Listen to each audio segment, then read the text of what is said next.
إن الحمد لله نحمده ونستعينه ونستغفره ونؤمن به ونتوكل عليه ونعوذ بالله من شرور أنفسنا ومن سيئات أعمالنا من يهده الله فلا مضل له ومن يضلل فلا هادي له وأشهد أن لا إله إلا الله وحده لا شريك له وأشهد أن محمدا عبده ورسوله أما بعد فإن خير الحديث كتاب الله وخير الهدي هدي محمد صلى الله عليه وسلم وشر الأمور محدثاتها وكل محدثة بدعة وكل بدعة ضلالة وكل ضلالة في النار أو كما قال عليه الصلاة والتسليم بعد أعوذ بالله من الشيطان الرجيم بسم الله الرحمن الرحيم يا أيها الذين آمنوا اتقوا الله حق تقاته ولا تموتن إلا وأنتم مسلمون يا أيها الناس اتقوا ربكم الذي خلقكم من نفس واحدة وخلق منها زوجها وبث منهما رجالا كثيرا ونساء واتقوا الله الذي تساءلون به والأرحام إن الله كان عليكم رقيبا يا أيها الذين آمنوا اتقوا الله وقولوا قولا سديدا يصلح لكم أعمالكم ويغفر لكم ذنوبكم ومن يطع الله ورسوله فقد فاز فوزا عظيما وقال الله تعالى في موضع آخر يا أيها الناس إنا خلقناكم من ذكر وأنثى وجعلناكم شعوبا وقبائل لتعارفوا إن أكرمكم عند الله أتقاكم إن الله عليم خبير رب اشرح لي صدري ويسر لي أمري واحلل عقدة من لساني يفقهوا قولي ربي زدني علما سبحانك لا علم لنا إلا ما علمتنا إنك أنت العليم الحكيم حاضرین جمعہ اور میرے پیارے پھول جیسے بچوں، تمام قسم کی تعریفیں، کبریائی، بڑائی، بزرگی، ثنا، مجد اللہ وحدہ لا شریک کے لیے ہی لائق اور زیبا ہے، جو کہ اس کائنات کا اکیلا مالک، خالق، مدبر، حاکم، سبھی کچھ ہے۔ بعدہ درود اور سلامتی ہو حضرت محمد مصطفیٰ صلی اللہ علیہ وسلم پر، آپ کے اصحاب، تابعین اور تبع تابعین پر۔ اس مختصر سی حمد کے بعد میں نے آپ لوگوں کے سامنے سورۃ الحجرات کی ایک آیت تلاوت کی ہے۔ قبل کہ میں اس کی روشنی میں چند باتیں آپ کے گوش گزار کروں، مناسب سمجھتا ہوں کہ اس آیت کا ترجمہ آپ کے سامنے رکھ دوں۔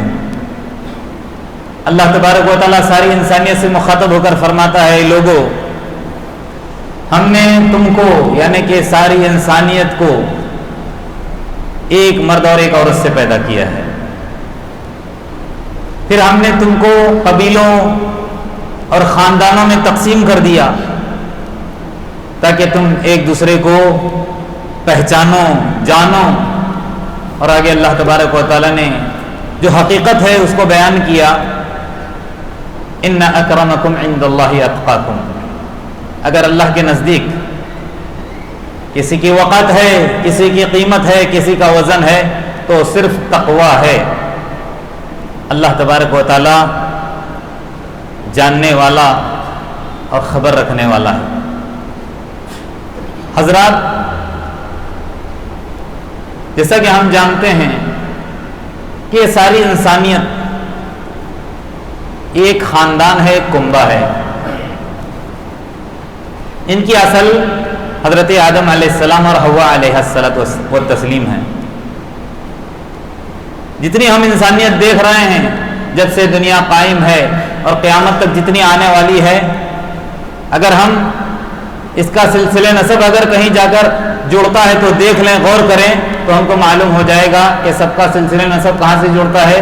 حضرت آدم علیہ السلام اور حوا علیہ الصلاۃ والتسلیم سے، یعنی کہ ہم سب ایک ہی خاندان کے ہیں،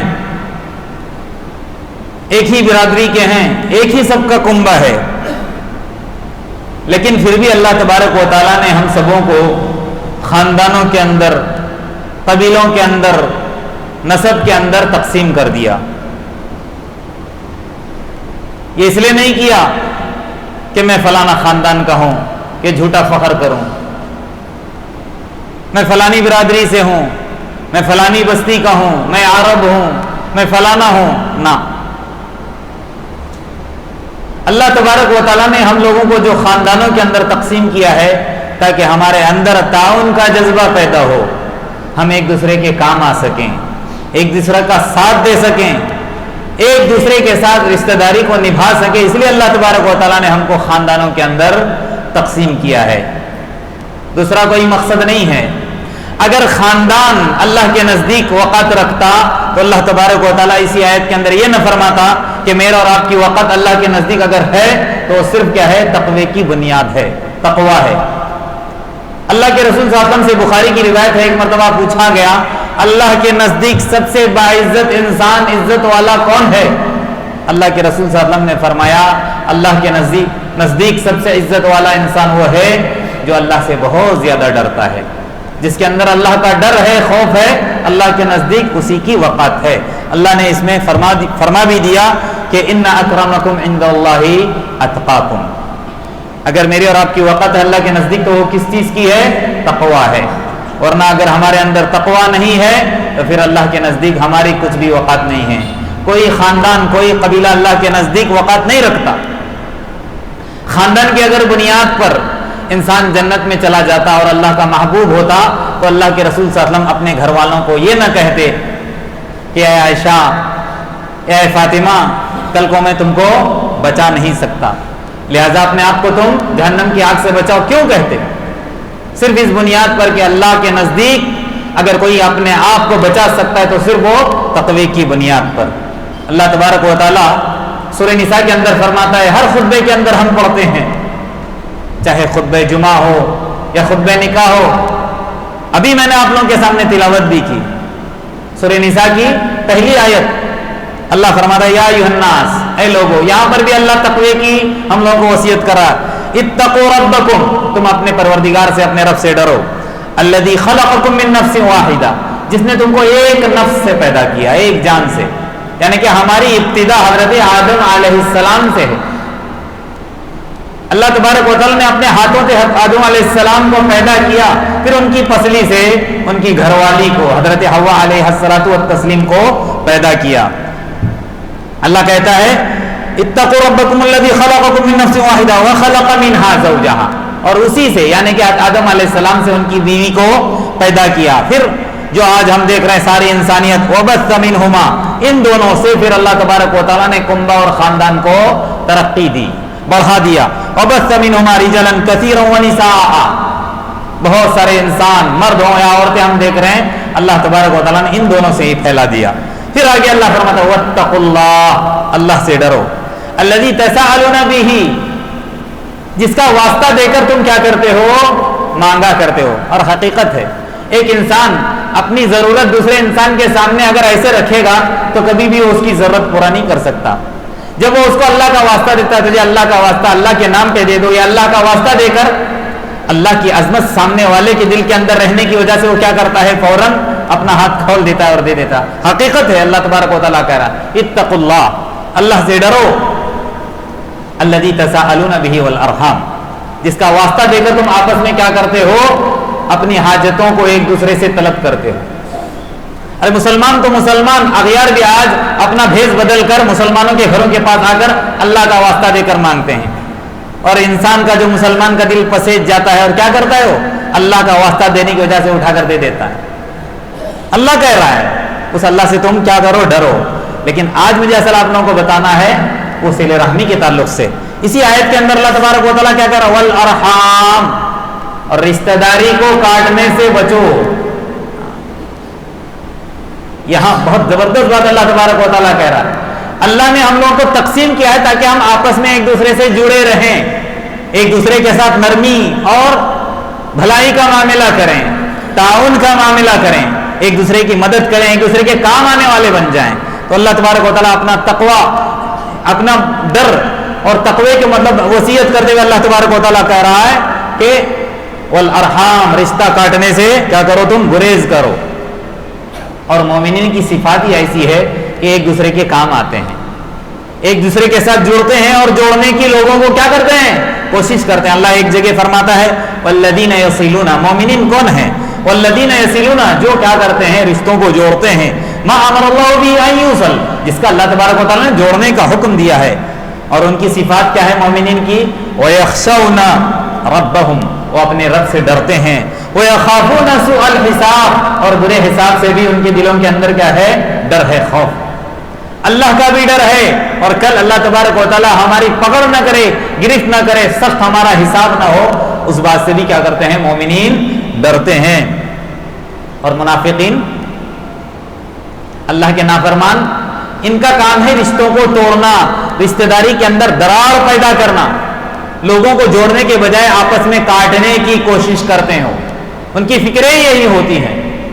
اور اللہ تبارک و تعالیٰ نے جو رشتہ توڑتے ہیں ان کی مثال یا ان کی تشبیہ کس سے دی ہے پتہ ہے؟ فساد فی الارض. دنیا کے اندر اگر کوئی ایک دم گھنونا کام ہے وہ تو کیا ہے؟ فساد ہے. ایک آدمی اگر برا کام کرتا ہے تو کیا اس کو ہم لقب دیتے ہیں یہ فسادی ہے، یہ گاؤں کے اندر فساد پھیلا رہا ہے. اور جب اللہ تبارک و تعالیٰ نے انسانیت کو، انسان کو پیدا کرنے کا ارادہ کیا تو فرشتوں سے کہا تھا نا کہ میں انسان کو پیدا کرنا چاہتا ہوں. تو فرشتوں نے کیا کہا تھا؟ اے باری تعالیٰ تو ایسے لوگوں کو پیدا کرنے جا رہا ہے جو دنیا کے اندر جا کر کیا کریں گے؟ فساد کریں گے. تو فساد بہت بڑی بلا ہے، بہت بڑی مصیبت ہے. تو اس سے تشبیہ اللہ تبارک و تعالیٰ کس سے دے رہا ہے؟ رشتہ داری کو کاٹنے سے. تو اللہ تبارک و تعالیٰ کہہ رہا ہے فَهَلْ عَصَيْتُمْ، منافقین کے تعلق سے تم لوگوں سے تو یہی امید ہے، ان تولیتم، اگر تم کو کہیں کا ذمہ دار بنا دیا جائے، کہیں کی کرسی تم کو مل جائے تو تم کیا کرو گے؟ ان تفسدوا فی الارض، تم زمین کے اندر فساد پھیلاؤ گے. وتقطعوا ارحامکم، اور وہ فساد کیسے پھیلاؤ گے؟ لوگوں کے دلوں کے اندر بیر اور دشمنی ڈال کر، لوگوں کو الگ تھلگ کر کے. یعنی کہ رشتوں کو کاٹنا یہ زمین کے اندر فساد پھیلانے کے برابر ہے، اس کے متشابہ ہے.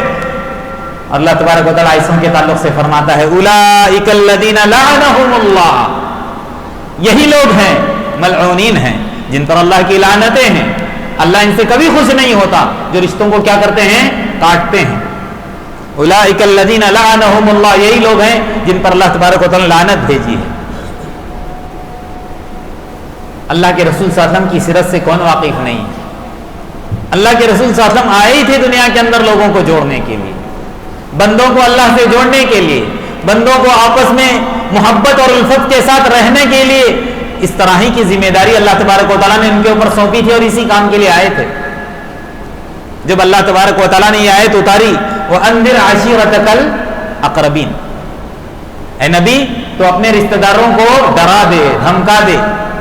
تب اللہ کے رسول صلی اللہ علیہ وسلم پر جب یہ آیت نازل ہوئی تو اپنے جتنے بھی رشتہ دار تھے، جتنے بھی قریبی تھے، قریش کے خاندان والے، سب کو مخاطب کر کے ایک ایک خاندان والوں کو کیا کہا تھا؟ یا بنی لؤی، یا بنی عبد مناف، یا بنی ہاشم. کیا کہا تھا؟ انقذوا انفسکم من النار، تم اپنے آپ کو جہنم کی آگ سے بچاؤ. اللہ تبارک و تعالیٰ نے اپنے گھر والوں کو ڈرانے کے لیے کہا تو سب سے پہلے اللہ کے رسول صلی اللہ علیہ وسلم نے ان کے ساتھ صلہ رحمی کس بات کی؟ میں کل کو جنت میں چلا جاؤں گا کیونکہ اللہ تبارک و تعالیٰ نے مجھے نبی بنایا ہے، مجھے رسول بنایا ہے، اور میں تو گناہوں سے پاک ہوں. اللہ تبارک و تعالیٰ نے جنت میرے لیے تو بنا ہی نہیں ہے، لیکن میں چاہتا ہوں کہ میرے ساتھ میرے خاندان والے، میرے رشتہ دار، ساری انسانیت کہاں چلی جائے؟ جنت کے اندر چلی جائے. تو اللہ تبارک و تعالیٰ نے کہا کہ ڈراؤ اپنے گھر والوں کو. تو ایک ایک رشتہ داروں سے مخاطب ہو کر کیا کہا تھا؟ اپنے آپ کو جہنم کی آگ سے بچاؤ. یعنی کہ کیا کہا؟ ایمان کے اندر، اسلام کے اندر داخل ہو جاؤ، ایمان کے اندر، اسلام کے اندر داخل ہو جاؤ. آگے کیا فرمایا؟ فَإِنِّي لَا أُغْنِي عَنْكُم مِّنَ اللَّهِ شَيْئًا، جہاں تک میرا تعلق ہے دنیا کے اندر میں تمہارے ساتھ رشتہ داری نبھانے کے لیے تیار ہوں، دنیا کی حد تک میں تمہارا ساتھ دینے کے لیے تیار ہوں، لیکن آخرت کے اندر اگر تمہارے پاس ایمان نہیں ہوگا تم مسلم نہیں ہوگے، اسلام کے اندر داخل نہیں ہوگے، ایمان تمہارے دلوں کے اندر نہیں ہوگا، تب تو پھر میں بھی تم کو بچانے والا نہیں ہوں۔ یہ حقیقی بات ہے کہ میں اللہ کا لاڈلا ہوں، میں چہیتا ہوں، لیکن کل کو میں بھی تم کو جہنم کی آگ سے نہیں بچا سکتا جب تک کہ تم کیا نہیں بنو گے، مومن نہیں بنو گے۔ اسی کے اندر اللہ کے رسول صلی اللہ علیہ وسلم نے کیا فرمایا، غیر ان لکم رحیمہ، ہاں جہاں تک دنیا کے تعلق سے ہے میں رشتہ داری نبھانے کے لیے تیار ہوں، ساتھ دوں گا۔ اور اللہ تبارک و تعالیٰ نے کہا بھی ہے اگر کسی کے ماں باپ غیر ہیں، اسلام کے اندر داخل نہیں ہوئے ہیں، یا کوئی مطلب ان کے رشتہ دار ایسے ہیں جو مسلمان نہیں ہیں، مشرکین ہیں، تو دنیا کے حد تک ان سے رشتہ داری نبھانے کا اللہ تبارک و تعالیٰ بھی کیا کرتا ہے، ہم کو حکم دیتا ہے۔ قرآن کے اندر جگہ جگہ اللہ تبارک و تعالیٰ نے فرمایا۔ وہ آیت بیان کرنے سے پہلے میں آپ لوگوں کو یہ جملہ آپ لوگوں کو سنانا چاہتا ہوں۔ اس سے پہلے بھی میں نے خطبے کے اندر حالات کا مقابلہ دعاؤں سے، اس کے اندر بھی یہ واقعہ میں نے آپ لوگوں کو بتایا تھا کہ جب اللہ کے رسول صلی اللہ علیہ وسلم پر مشرکین مکہ کا ظلم اور زیادتی بڑھتی گئی تھی تو اللہ کے رسول صلی اللہ علیہ وسلم نے ان کے لیے کیا کیا تھا، بد دعا کی تھی۔ اللہ تبارک و تعالیٰ نے ان کی دعا قبول کر کے بد دعا کا ایسا اثر ہوا کہ پورے مکہ اور مدینہ کے اندر قحط سالی عام ہو گئی تھی، لوگ دانے دانے کے لیے ترسنا شروع ہو گئے تھے۔ تو ایسا ہی ہوا تھا، جب حالات ایک دم ناگزیر ہوتے چلے گئے تب ابو سفیان اللہ کے رسول صلی اللہ علیہ وسلم کے پاس مدینہ آ کر کیا کہا تھا، یہی جملہ کہا تھا نا، اسألک باللہ والرحیم، اے اللہ کے رسول میں سب سے پہلے تو تم کو اللہ کا واسطہ دیتا ہوں، اور آگے کس بات کا واسطہ دے رہے ہیں، بالرحیمی، رشتہ داری کا واسطہ، آپ ہمارے رشتہ دار ہیں، آپ ہمارے قریبی ہیں، آپ کو اللہ کا واسطہ اور ہماری رشتہ داری کا واسطہ، اللہ سے دعا کریں کہ یہ بلا مصیبت جلد سے جلد اللہ تبارک و تعالیٰ کیا کر دے، ختم کر دے، دنیا سے یہ بلا ٹل جائے، ختم ہو جائے۔ اور اسماء رضی اللہ عنہا کے تعلق سے بھی آتا ہے کہ جب ان کی ماں ان سے ملنے کے لیے آ گئی تو اللہ کے رسول صلی اللہ علیہ وسلم سے یہی سوال کیا تھا، اللہ کے رسول میری ماں اب تک مسلمان نہیں ہوئی ہے، کافرہ ہیں، لیکن وہ مجھ سے ملنا چاہتی ہیں اور وہ محتاج ہے میری خدمت کی، کیا میں ان کی خدمت کر سکتی ہوں؟ اللہ کے رسول صلی اللہ علیہ وسلم نے کیا کہا تھا ان سے بھی، سلی امکی، تو اپنی ماں سے کیا کر لے، رشتہ داری نبھا لے، اس کی خدمت کر لے۔ یہ نہیں کہ ماں اگر کافرہ ہے تو اس کے ساتھ وہ نافرمانی کا معاملہ کر لے، نہیں، اس کے ساتھ ہمدردی کا معاملہ کر لے، اس سے رشتہ مت کاٹنا، رشتہ جوڑے رکھنا، سلی امکی، تو اپنی ماں کے ساتھ ہمدردی کا معاملہ رکھ، کیونکہ اللہ تبارک و تعالیٰ قرآن کے اندر کیا فرماتا ہے، وَوَصَّيْنَا الْإِنسَانَ، ہم نے انسان کو وصیت کی، کس بات کی، بِوَالِدَيْهِ إِحْسَانًا، اپنے ماں باپ کے ساتھ کیا کرو، احسان کا معاملہ کرو، رحم کا معاملہ کرو، رشتہ داری نبھاؤ، ماں کے ساتھ بھی باپ کے ساتھ بھی، وَصَاحِبْهُمَا فِي الدُّنْيَا مَعْرُوفًا، اور دنیا کا جہاں تک معاملہ ہے ان کے ساتھ اچھائی کے ساتھ بھلائی کے ساتھ پیش آؤ۔ اگر وہ ماں باپ تم کو اللہ تبارک و تعالیٰ کی نافرمانی پر مجبور کریں تب ان کی بات نہیں ماننا ہے، وہ ان جاہداکا، اگر وہ دونوں تم کو مجبور کریں، علی ان تشرک بی فلا تطعہما، کہتا اللہ تبارک و تعالیٰ میرے ساتھ شرک کرنے پر اگر تمہارے ماں باپ مجبور کرتے ہیں، اس صورت میں ان کے ساتھ رشتہ داری نہیں نبھانا ہے، ان کی بات نہیں ماننا ہے، ان کے فرمانبردار رسوخ بننے کی ضرورت نہیں ہے، لیکن جہاں تک دنیا کا معاملہ، کھلانا پلانا، کپڑے دلانا، یہ تمام کا تمام ان کے ساتھ کرو، یہ بالکل حق ہے، یہاں پر غیر اور اپنا کر کے نہیں ہے، سب کے ساتھ انسانیت کے ناطے رشتہ داریاں نبھاؤ۔ بخاری کا ایک واقعہ ہے حضرت عمر رضی اللہ عنہ کا، حضرت عمر رضی اللہ عنہ جب خلیفہ تھے تو ان کی خدمت میں ایک لباس آیا، لباس کچھ اس طرح تھا کہ شریعت کی روح سے اس کا پہننا بالکل جائز نہیں تھا، ہو سکتا کھلا کھلا کپڑا ہو، ایسا لباس کہ ایک مومن اس کو پہن نہیں سکتا، اور خصوصاً خلیفۃ المسلمین، مومنین کے خلیفہ، ان کو تو زیب ہی نہیں دیتا تھا، تو انہوں نے کیا کیا، ہدیہ جو آیا تھا ان کی خدمت میں اس کو تو قبول کیا، لیکن اس ہدیے کو، اس کپڑے کو اپنا ایک رشتہ دار تھا ان کا مکہ کے اندر جو ابھی تک مسلمان نہیں ہوتا، اس کی خدمت میں بھیج دیا، صرف کس وجہ سے، رشتہ داری نبھانے کے لیے، اور ہو سکتا ہے اس رشتہ داری کے نبھانے کی وجہ سے اس کا دل پسیج جائے، اس کا دل نرم ہو جائے اور پھر اسلام کی طرف آمادہ ہو جائے، اسلام کی طرف مائل ہو جائے اس کا دل اور مسلمان ہو جائے۔ اور حقیقت بات ہے دوستو، اگر ہم انسان ہونے کے ناطے دوسرے انسان کے کام آئیں گے تو بہت کچھ بن سکتا ہے۔ آج ہم انسانیت سے اترے ہوئے ہیں، ہم کہتے ہیں کہ ہم مسلمان ہیں، ہم مومن ہیں، لیکن ہمارا جو لوگوں کے ساتھ رویہ ہے، لوگوں کے ساتھ جو سلوک ہے وہ ناروا ہے، وہ صحیح نہیں ہے، غلط ہے، جس کی وجہ سے آج لوگ اسلام کی طرف آنے کی وجہ سے اسلام سے دوری اختیار کریں، لوگوں کے دلوں کے اندر اسلام کی نفرت بیٹھی ہوئی ہے، صرف اور صرف اللہ کے رسول صلی اللہ علیہ وسلم نے جو باتیں بتائی اس سے ہٹ کر ہماری زندگی ہونے کی وجہ سے۔ اور یاد رکھ لیجیے اللہ کے رسول صلی اللہ علیہ وسلم نے کیا فرمایا کہ جب اللہ تبارک و تعالیٰ نے کوئی رشتے کو پیدا کیا، جب اللہ تبارک و تعالیٰ نے رشتے کو پیدا کیا، رحم کو، تب اس رحم نے، اس رشتے نے انسانیت سے مخاطب ہو کر یہ کہا تھا، الا سن لو، من وصلنی وصلہ اللہ، رشتہ رحم، یہ انسانیت سے مخاطب ہو کر کیا کہہ رہا ہے؟ سن لو، من وصلنی وصلہ اللہ، جو مجھ کو جوڑے اللہ اس کو جوڑے، ومن قطعنی قطع اللہ، اور جو مجھ کو توڑے اللہ اس کو توڑے۔ یہ کون کہہ رہا ہے؟ رشتہ رحم، کیونکہ یہ بھی اللہ کی مخلوق ہے۔ حضرت عبداللہ بن سلام رضی اللہ عنہ فرماتے ہیں کہ جب میں اسلام کے اندر داخل ہوا، مسلمان ہوا، اور جب میری اللہ کے رسول سے ملاقات ہوئی تو سب سے پہلی بات جو اللہ کے رسول کی زبانی میرے کان سے جو ٹکرائی تھی، میں نے سنی تھی، وہ یہ حدیث تھی۔ وہ کیا تھی؟ یا ایھا الناس، اے لوگو، افشوا السلام، کیا کہا؟ سلام کو عام کرو، واطعموا الطعام، لوگوں کو کھانا کھلاؤ، وصلوا الارحام، اور رشتہ داری کو جوڑو، وصلوا باللیل والناس نیام، اور رات کے اندر جب لوگ سو رہے ہو تو اس وقت اٹھ کر تم کو کیا کرنا ہے؟ نماز پڑھو، تدخلوا الجنت بسلام، سلامتی کے ساتھ کہاں جاؤ گے؟ جنت کے اندر جاؤ گے۔ اس حدیث کے اندر کئی باتیں بیان کی گئی ہیں جو کہ جنت کے اندر جانے کا ذریعہ اور سبب ہیں، لیکن ان اسباب کے اندر ایک سبب یہ بھی بیان کیا گیا، کیا ہے؟ صلوا الارحام، رشتہ داری کو تم کیا کرو؟ جوڑو۔ رشتہ داری کو جوڑنا بھی یہ جنت میں جانے کا ذریعہ اور باعث ہے۔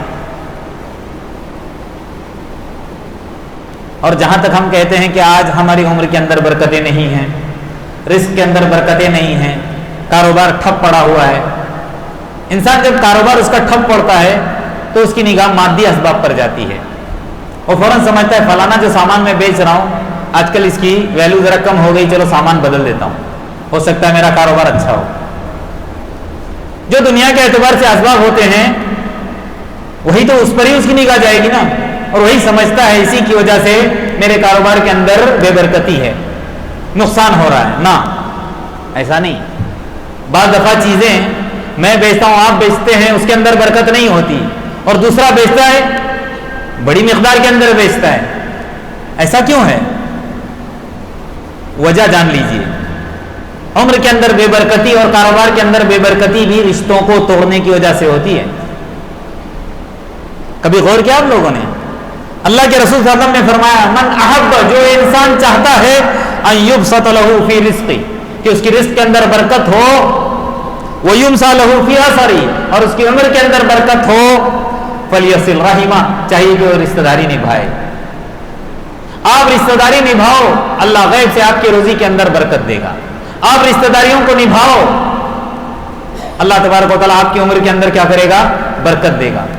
آپ کو قرض سے، آپ کو پریشانی سے، بلاؤں سے اللہ محفوظ رکھے گا، لیکن رشتہ داری نبھانے کی ہم کیا کریں؟ کوشش کریں۔ جہاں تک دنیا کا تعلق ہے دوستو، دنیا دارالعمل ہے، ہم سب جانتے ہیں نا، یہاں پر صرف ہم کو عمل کرنا ہے، جزا یہاں نہیں ملے گی، بدلہ یہاں نہیں ملے گا۔ دارالجزا کہاں ہے؟ آخرت۔ ہم سب جانتے ہیں نا، جتنے ہم اچھے اعمال کریں گے اس کا بدلہ ہم کو آخرت کے اندر ملے گا، لیکن ایک عمل ایسا ہے جس کی وجہ سے اللہ تبارک و تعالیٰ بدلہ دنیا کے اندر بھی دیتا ہے اور آخرت کے اندر بھی دے گا، اس میں سے ایک رشتہ داری کو نبھانا ہے۔ اور ایسے ہی دو گناہ ایسے ہیں سنگین کہ جس کا بدلہ، جس کا عذاب یا جس کی گرفت دنیا کے اندر بھی ہوتی ہے اور آخرت کے اندر بھی ہوگی، اس میں سے ایک کہتے ہیں رشتوں کو توڑنا ہے اور کسی کے اوپر بیجا ظلم کرنا ہے۔ دنیا کے اندر اللہ تبارک و تعالیٰ دکھا دیتا ہے. اگر آدمی رشتوں کو توڑتا ہے دنیا کے اندر ہی اس کے اوپر مصیبت آ جاتی ہے.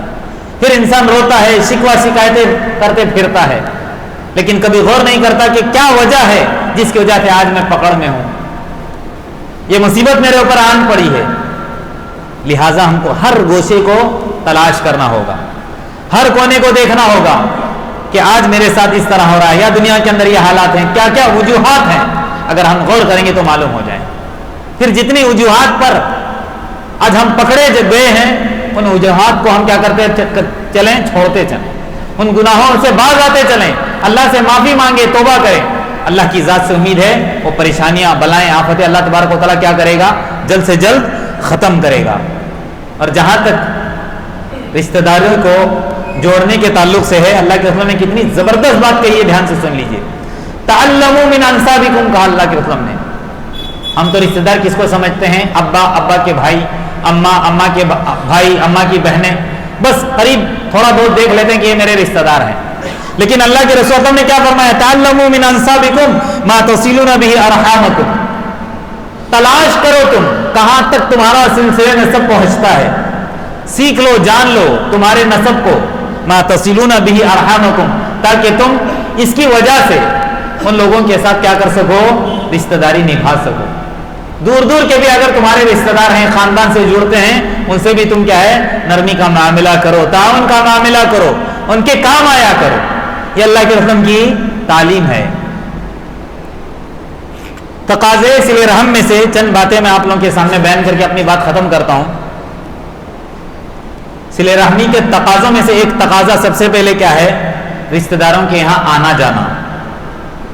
آج کل یہ سلسلہ ہمارا ختم ہوتے جا رہا ہے. اور آپ لوگ کہو یہ بھی کہ کیسے, میں یہاں رہتا ہوں تو میرا بھائی میسور میں ہے, میری بہن بنگلور میں ہے, میری پھوپھی مطلب لندن میں ہے, دور دور ہیں.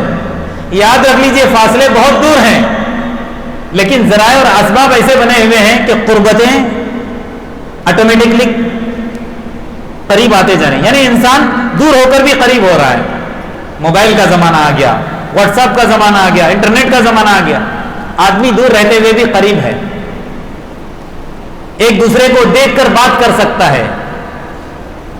کتنی دوری پر ہے ایک انسان, لیکن اپنی بستی میں رہ کر اس کو دیکھ کر اس سے ہم کلام ہو سکتا ہے. تو اگر ہمارے رشتہ دار دور ہیں, آنے جانے میں اگر پریشانی ہے, تو ایک تقاضا یہ بھی ہے کہ ہم کیا کریں, بذریعہ فون ان سے بات کریں, ان کی خیریت لیں. ڈیلی نہ صحیح, ہفتے میں نہ صحیح, مہینے میں 2 مہینے میں ایک مرتبہ ضرور ان کی خیریت لیں, تاکہ ان کو احساس ہو کہ میرا رشتہ دار ہاں ہے, میری خیریت لے رہا ہے, مجھ سے محبت کر رہا ہے, اس کے دلوں کے اندر میری محبت ہے. تو ان تقاضوں میں سے ایک تقاضا کیا ہے, ایک دوسرے کے یہاں آنا جانا. دوسری چیز عیادت کرنا. اس میں بھی ہم کوتاہی کرتے ہیں, کمی کرتے ہیں. ایک اگر ہمارا ساتھی یا ہمارا دوست یا ہمارا رشتہ دار بیمار ہوتا ہے, اللہ کے رسول نے کیا کہا کہ عیادت کرو. 5 باتوں میں سے ایک بات یہ بھی ہے, مومنین کے حقوق میں سے, حق المؤمن علی المؤمن یا حق المسلم علی المسلم, 6 بھی آیا ہے, 5 بھی آیا ہے. جنازے کے اندر شرکت, دعوت کو قبول کرنا. بس مجھے وہ بیان نہیں کرنا ہے, اصل بات یہ بتانا ہے اس میں سے مسلمانوں کے حقوق میں سے ایک حق کیا ہے, عیادت کرنا. تو عیادت اپنے رشتہ داروں کی ضرور کیا کریں. اس سے بھی کیا ہو جائے گا, ایک دوسروں کے دلوں کے اندر محبت بیٹھے گی, قربتیں بڑھتی جائیں گی, قریب ہوتے جائیں گے, دوریاں ختم ہوتی جائیں گی. تیسری بات کیا ہے, ہدیہ دینا. اللہ کے رسول نے کیا فرمایا, تحادو تحابو, آپس میں ایک دوسرے کو ہدیہ دیا کرو, اس سے تمہارے کیا ہو جائے گا, آپس میں محبت بڑھے گی. رشتہ داروں کو باہر سے ہم آ رہے ہیں, کچھ لے کر آئے, ان کو کھانے کی چیز, پینے کی چیز, پہننے کی چیز, اوڑھنے کی چیز, جو بھی ہو, جو بھی ہم سے بنا ہے, جیسے ہماری حیثیت ہو, ہدیہ دینے کے عادی بنے. اس سے بھی کیا ہو جائے گا, اللہ تبارک و تعالیٰ ہمارے ایک دوسرے کے دلوں کے اندر ایک دوسرے کی محبت ڈالے گا. تیسری بات کیا ہے, تقاضے صلہ رحمی میں سے ہدیہ دینا. چوتھی بات, غریب کو صدقہ دینا. اب غریب کو تو صدقہ دینا ہی ہے, لیکن رشتہ دار اگر ہمارا غریب ہے, اس کو اگر ہم صدقہ دیں گے, اس کو اپنی زکات دیں گے, اللہ تبارک و تعالیٰ اللہ کے رسول کی زبانی کیا فرماتا ہے؟ اس کو دگنا اجر ملے گا۔ ایک عام آدمی غریب ہے، اس کو آپ صدقہ دیتے ہو، زکات دیتے ہو، ایک اجر ہے، لیکن آپ کا رشتہ دار ہے اور آپ اس کے کام آتے ہو تو اللہ تبارک و تعالیٰ 2 اجر دے گا۔ کتنی بڑی بات ہے! رشتہ داروں کو نبھانے کی وجہ سے اللہ کی طرف سے انعامات زیادہ ہی ہیں، کم نہیں ہیں، زیادہ ہی۔ اور خصوصاً اس صدقے کے تعلق سے اللہ کے رسول نے فرمایا افضل صدقہ وہ ہے کہ اس غریب کو جو ہمارا رشتہ دار ہے لیکن اس کے دل کے اندر ہمارے بارے میں دشمنی ہے، بیر ہے، ہم سے جلتا ہے، وہ نہیں چاہتا کہ ہم ترقی کریں، لیکن اللہ تبارک و تعالیٰ ہم کو ترقی پہ ترقی دے رہا ہے، لیکن وہ جلتا ہے، ایسے غریب کو بھی ہم دیں۔ کیا فرمایا اللہ کے رسول نے؟ افضل الصدقۃ علی ذی الرحم الکاشف، جو تمہارا رشتہ دار ہے تم سے جلتا ہے اس کو دے دو، صدقہ دے دو، اس کو پیسہ دے دو، یہ سب سے افضل صدقہ ہے۔ اور آخری بات میں اپنی بات بیان کر کے اپنی بات ختم کرتا ہوں۔ تقاضے صلہ رحمی میں سے سب سے پہلے یہ مجھے بیان کرنا چاہیے تھا، وہ کیا ہے؟ دعوت توحید۔ آپ کھلاؤ پلاؤ، ہدیہ دو، عیادت کرو، ان کے گھر آؤ جاؤ، یہ سب کچھ صحیح ہے، لیکن سب سے بڑا حق آپ توحید پر آ گئے ہو، آپ کو اللہ کا تعارف نصیب ہو گیا ہے، آپ کو اللہ کی معرفت نصیب ہو گئی ہے، آپ اللہ کو جاننے لگے ہو، اللہ کے رسولوں کو پہچاننے لگے ہو، آپ کو رسالت کیا ہے، توحید کیا ہے معلوم ہے، تب آپ اپنے رشتہ دار کو اس بات کی دعوت دو۔ جیسے اللہ تبارک و تعالیٰ قرآن کے اندر کیا فرمایا؟ وَأَنذِرْ عَشِيرَتَكَ الْأَقْرَبِينَ، اپنے رشتہ داروں کو جہنم کی آگ سے بچاؤ۔ تو جہنم کی آگ سے بچانے کے لیے ایک ذریعہ سب سے بڑا یہی ہے کہ ان کو دعوت توحید دو، بھلے وہ برا بھلا کہیں ہم کو، بھلے ان کو یہ بات بری لگے، بھلے وہ ہم سے ناراض ہوں، لیکن ہم اس کے اندر پیچھے نہ ہٹیں، جو بات ہم جانتے ہیں ضرور اس تک پہنچانے کی کوشش کریں۔ آخر میں اللہ تبارک و تعالیٰ سے دعا ہے جتنی باتیں ہم کہتے سنتے سناتے ہیں اللہ تبارک و تعالیٰ کہنے سننے سے زیادہ اس پر عمل کرنے کی توفیق عطا فرمائے، آمین۔